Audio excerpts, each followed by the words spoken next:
হৃদয় বিদারক দৃশ্য আজকে এই এভার কেয়ার হাসপাতালে যে সাধারণ মানুষের ঢল নেমে এসেছে। শহীদ প্রেসিডেন্ট জিয়াউর রহমান মৃত্যুবরণ করার পরে তাকে শহীদ করার পরে এই বেগম খালেদা জিয়া এই বাংলাদেশের হাল ধরেছিলেন, 18 কোটি মানুষের হাল ধরেছিলেন বেগম খালেদা জিয়া, সেই তিনবারের প্রধানমন্ত্রী। আজ 29শে ডিসেম্বর 2025 সকাল 6টায় তিনি ইন্তেকাল করেছেন। ইন্না লিল্লাহি ওয়া ইন্না ইলাইহি রাজিউন।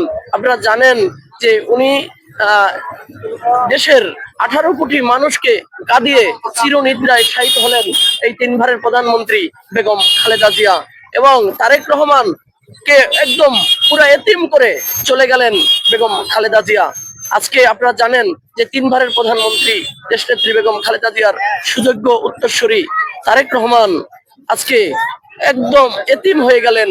এতিম হয়ে তার ভাইকে হারালেন, তার বাবাকে হারালেন, আজকে তার মাকেও সে হারিয়ে ফেললেন। এই এতিমদের প্রতি এতিমদের প্রতি সহানুভূতি জানাচ্ছেন, এবং তারা যাতে ধৈর্য ধারণ করার ক্ষমতা আল্লাহ পাক রাব্বুল আলামিন তাদেরকে দেন, এই আশা ব্যক্ত করেছেন। এখানকার যে সাধারণ নেতাকর্মী রয়েছে, সাধারণ মানুষ রয়েছে, বেগম খালেদা জিয়া যাতে আল্লাহ তাকে ব্যস্ত নসিব করেন এবং তাকে জান্নাত দান করেন। এবং আপনারা দেখতে পাচ্ছেন যে এখানে এক ভদ্রলোক দাঁড়িয়েছেন। আমাদের বলার মতন কোনো কিছু নেই, আমরা আতঙ্ক হয়ে গেলে উনি আমাদেরকে চলে গেছেন দুনিয়ার থেকে। আমরা সবার কাছে দোয়া চাচ্ছি, ওনাকে যেন আল্লাহ পাক বিয়ে নসিবত করে, এটার জন্য আমরা সবার কাছে দোয়া চাচ্ছি। ধন্যবাদ আপনাকে। 1,00,00,000 মানুষ, যিনি এই দেশের তিনবারের প্রধানমন্ত্রী, যিনি শহীদ প্রেসিডেন্ট জিয়াউর রহমান মৃত্যুর পরে তিনি এই বাংলাদেশের হাল ধরেছিলেন। আজকে আমরা দেখতে পাচ্ছি যে এখানে একজন মুরব্বী এখানে এসেছেন।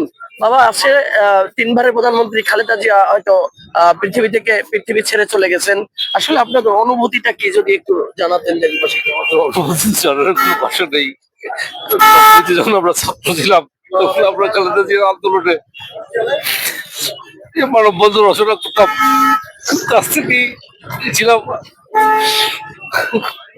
কোনো ভাষা নেই বলার আর কি। ধন্যবাদ। আপনারা দেখছেন যে আসলে